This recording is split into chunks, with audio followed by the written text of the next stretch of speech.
Hi guys, welcome back to my channel. So as you can see, I'm obviously doing a bridal makeup trial today with myself. I'm a fully qualified makeup artist, used to work on counter, all of that. I just don't do it anymore. However, I still only trust myself when it comes to doing my makeup because I know my face the best. So I'll obviously be doing my own makeup the day of my wedding, and I just kind of thought, why not film it in case there's any other brides who want to do their own makeup for whatever reason. It might be personal preference, budget, whatever it is.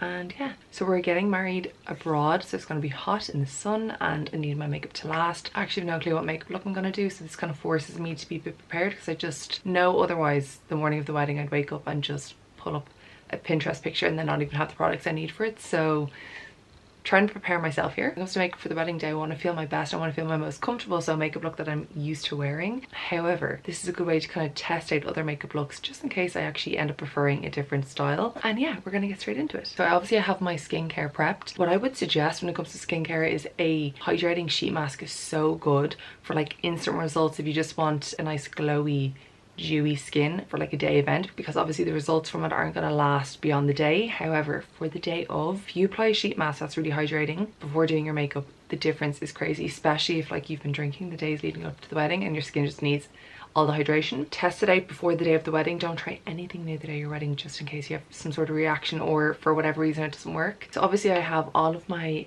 skincare done already, and to start off with my base I'm going to use the Benefit Professional. Of course I have a huge breakout the day I do this, so I'm going to apply this just in like the center of my face, wherever you kind of have like more obvious or visible pores. This basically just kind of fills in your pores, and then when you put your foundation on after, it just like looks really smooth and flawless. So really good for days like your wedding when you're going to be getting in a lot of pictures and they're professional cameras and they show everything. But I'm just applying it on the center of my face because this kind of has, it's a silicone base, so it has like a bit of a silky texture, and sometimes I find if you apply it all over your skin, your foundation doesn't really stay as well. Next I'm going to use the Charlotte Tilbury Flawless Filter. This is in the shade 6 Dark Tan, so I want to add a bit of kind of bronze and glow in the base, which is why I'm using such a dark shade. Also, I did my hair myself and I tried to do like the most bridal looking hairstyle. I'm obviously not going to be doing my own hair the day of the wedding in case anyone's concerned. And I put in little like pearl earrings. Okay, so I'm going to blend all of this in. I've just realized I'm probably going to do my makeup before my hair because I can't get like right in to my hairline with this hairstyle. Okay, so moving on to foundation, like I said, it's going to be in the sun, it's going to be heat, I'm going to be sweating, and with bridal makeup you need it to last the whole day, especially if you're getting married in Ireland, because you could be getting your makeup done from like 7 a.m. I'm going to mix the Charlotte Tilbury Airbrush Flawless Foundation in the shades 7.5 Warm and 7.5 Neutral. If usually you're just one shade, but for the day you might need to be a different shade, just go in and ask for a tester, because usually they give you a decent amount in the tester, and that should probably do you for the day of, definitely, and possibly even for the day before and after as well, depending how much they give. So I'm going to use the same brush and just apply this all over. I just do half of each. The reason why I love this is because it's full coverage and it just does not budge, and it's just like if I put this on I don't have to worry about it. And you can just mix this depending on your preference. So if you like it to be lighter, you can use half a pump, mix it with like moisturizer or a glowy base serum or anything to dilute it more so it's a little bit lighter, but when it sets, it just sets and stays in place, and it also kind of airbrushes your skin. So I absolutely love this. And then I use the other side of this just to kind of like push it into my hairline. It's actually quite difficult to do with this hairstyle, so that's just something to note if you're going to do a hairstyle like this. And a little tip, do not forget your ears, especially if you're going to be wearing your hair up or your hair back, because naturally your ears will just look a little bit more red. So just do really light whatever's left over on your brush just over the ear, and making sure to bring it down here. Obviously depending on your dress, you don't want to bring it in too far, but just enough that you're kind of blending everything in so it's seamless. Okay, so for my concealer, I actually found my favorite concealer, and it's the Hourglass Airbrush Concealer. Incredible. I just ran out of it, so I don't have it to use today, but that's what I will be using the day of my wedding. However, another favorite is the Inglot All Covered Concealer, and this is in the shade 103. So I like to use a lighter shade for under my eyes just to give a bit of brightness. So I'm kind of cream highlighting with my concealer as well. So I put it under my eyes and I'm quite generous with it. That's just how I usually wear it, and I love the effect that it gives. You can kind of play around with your concealer and see what you like. I like the extra coverage that it gives as well. Something that I would suggest everyone invest in is the actual original BeautyBlender. It's just unbeaten in my eyes. It's so good. I like to apply a lot of makeup, as you can see, but when I see people in person, they're always like, you never look caked, and I genuinely think it's because I always use a beauty blender to kind of like push all of the product in, and this kind of absorbs any excess product, so you're getting the coverage but it's not cakey. So definitely suggest one of these. And I know I always say it, but I feel like not enough people know you need to wet it, saturate it and squeeze it under water so it expands, and then get a towel and like squeeze out the excess water and then use it. Okay, so next up, to set my concealer, this is like my holy grail face product, it's the Laura Mercier loose translucent powder. My lighting has gone all weird, and I actually apply it with the opposite side of my beauty blender, and I always bake. I bake day to day, just it's a habit now, so I'm definitely going to be doing it the day of my wedding. Even if you just do the under eyes or center of your face with the powder, especially if it's going to be abroad, you just want it to last all day, so I really strongly suggest powdering. You can set your face with a load of setting spray after to bring back that dewiness, but if you want your makeup to last, I strongly suggest using powders because they just have way more longevity for the day, unless your skin is very dry. So I apply a generous amount under my eyes, across my eyelids, center of my forehead, and then around my like smile lines on my chin, and then whatever's kind of left I just blend it out like this. Face, you can see that just basically like blurs your skin. Obviously there's no filter on this, it's just normal Canon camera. You can literally see, especially because I applied that professional, it is just like so smooth. I am going to powder the rest of my face just because that's what I usually do, and then your powder, bronzer and other products just blend much more smoothly on top of a powdered face instead of on top of like a face that's kind of tacky with cream products. Take whatever tips you think will apply best to you. You don't have to do everything that I'm doing. Okay, and then this is how I kind of like add the glow back in, because obviously I've just powdered, my face doesn't look as glowy anymore, is I will use more kind of glowy powdered products. So you're still gonna get that glow, but it's just gonna last so much longer, I'm telling you. So I'm gonna use my Hourglass bronzer. This is in Radiant Bronze Light. I don't know if you can see it on camera, but it has like a nice sheen and shimmer to it, and when you apply that to the skin, it just gives a nice subtle glow. So with my bronzer, you're basically gonna go from the corner of your mouth towards the top of your ear, but not further than where your eye is. You're not going to bring it in closer than that. And any kind of bronzer or contour that you're applying, the further you apply it on your face, like if you're bringing it down, it's going to drag your face. So try to keep everything kind of more lifted and a little bit higher. Then I will use whatever of the Laura Mercier powders left on my beauty blender to just kind of clean up that same line from the corner of my mouth towards the top of my ear, and it just kind of cleans up any of that bronzer, so then it's not dragging your face down without giving it like a really harsh line either. And I just realized I actually wanted to use the bronzer from this Hourglass palette because I actually preferred the tone of it, but it's fine. This one here, this palette, worth every penny. Again, Hourglass, so good. This is not a sponsored video, by the way, I just genuinely love the products. But two like face setting powders, these ones are nice because they have like a nice kind of dewiness in them. A highlighter, bronzer, and then two blushes as well. So I'm going to use the blushes from this. So moving on to highlighter, you could actually use this one that's in this palette. It's absolutely stunning. I'm actually going to use this one. It's the MAC Gold Deposit. I don't even know if this is still in stock or if they still sell it. The space went on my memory card there, so sorry if the kind of angle and lighting has changed a bit. So moving on to brows, I'm just going to brush through them first with clear brow gel. I have not done my brows in weeks. I'm going to be doing basically everything myself for my wedding, well, bar my hair. I'm going to be doing my own nails, tan, brows, makeup. I feel like there's something else as well. I'll probably get a pedicure and I'll get my hair done, and that will be it for me. So I'm gonna have to really start upping my game when it comes to the brows. And now I'm just gonna go look at Pinterest for an eye makeup inspiration. So one sec. So if you can see the eye makeup look on this, it's where it's kind of like lighter on the lid with a little bit of shimmer, and then it smokes out towards the corners with lashes and then a nice kind of pink lip. I actually just got sent this recent enough. I'm going to use this from Inglot because I do love their eyeshadows. So the first colour I'm going to take is just a nice kind of transition shade, and then apply this above my crease. So I'm just using like a large kind of fluffy brush for this and really blending this out a lot. You can go in and add more and more. Don't apply too much at the start. With anything with makeup, with your bronzer, with your blush, with your highlighter, always apply less than what you think because you can always add more. But with a lot of products, once you apply them, you can't just take it away and then you're kind of left with it. So applying the concealer and the powder on my lid, it just kind of neutralizes the colour so you can't see any of the veins or discoloration from my skin, and then you're going to get more of a true colour payoff for the eyeshadow. God, I feel like I'm back in 2016 with the makeup tutorial, but I just want to kind of talk through things. I kind of forget now like what to even mention because I feel like people don't even talk about the steps of makeup anymore. They just kind of do it because everyone kind of knows how to do makeup, but just in case anyone doesn't who's watching. So then I'm going to move into the crease, still with a fluffy brush that's just slightly smaller. I'm going to apply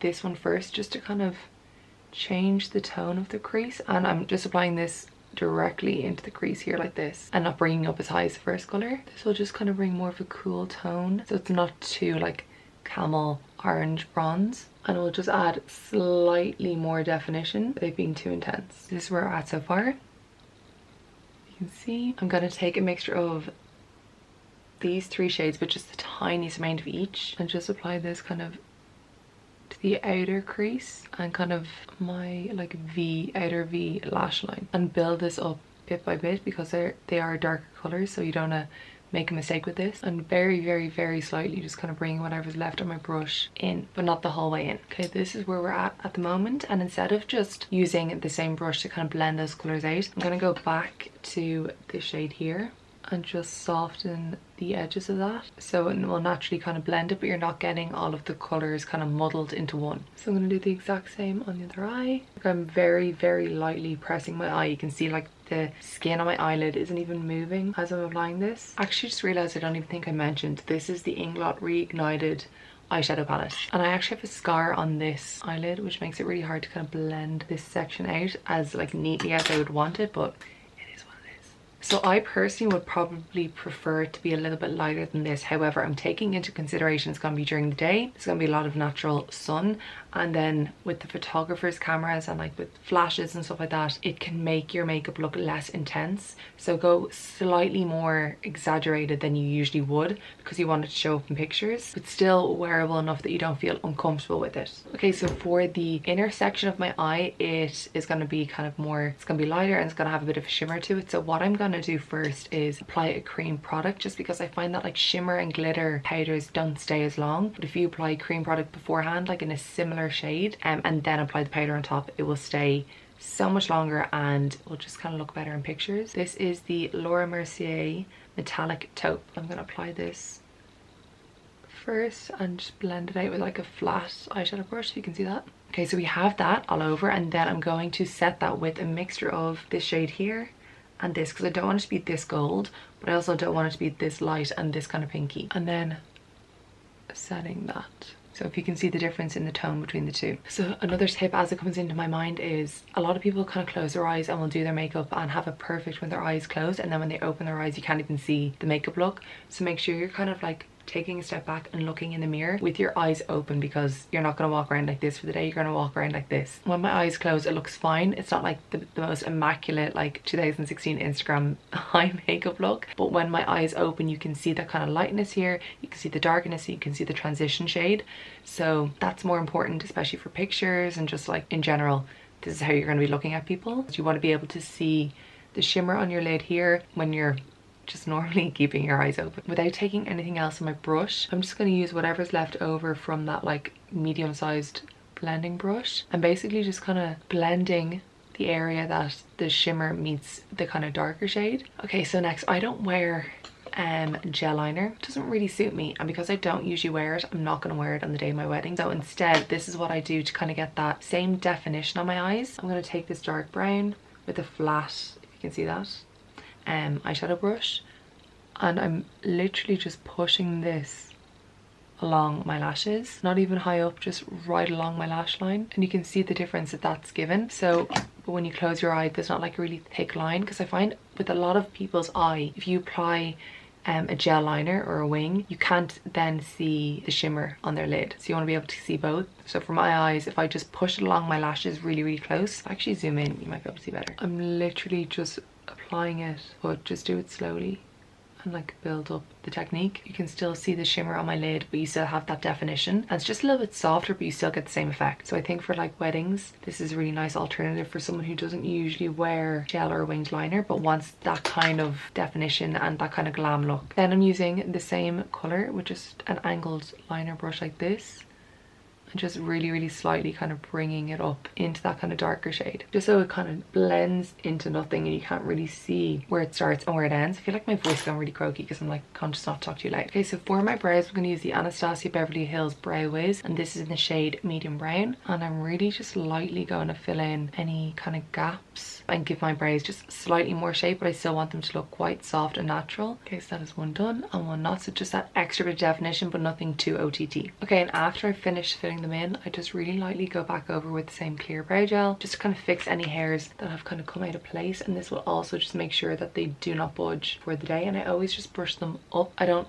have the kind of brows for like a laminated brow look, but just up so it kind of lifts my eye area. So I'm going to apply an eyeliner. This is just a really dark brown one from Huda Beauty called Very Brown. It's the Longwear eye pencil, and I'm only applying this in my upper waterline area. So this will just kind of add a bit of definition again without it being really intense like the lower waterline eyeliner. So for under my eyes, I want to keep it very, very soft, but I just need something so it doesn't look completely bare. So what I'm going to do is mix this and this again with a new large fluffy brush and just really, really, really lightly run that along my lower lid.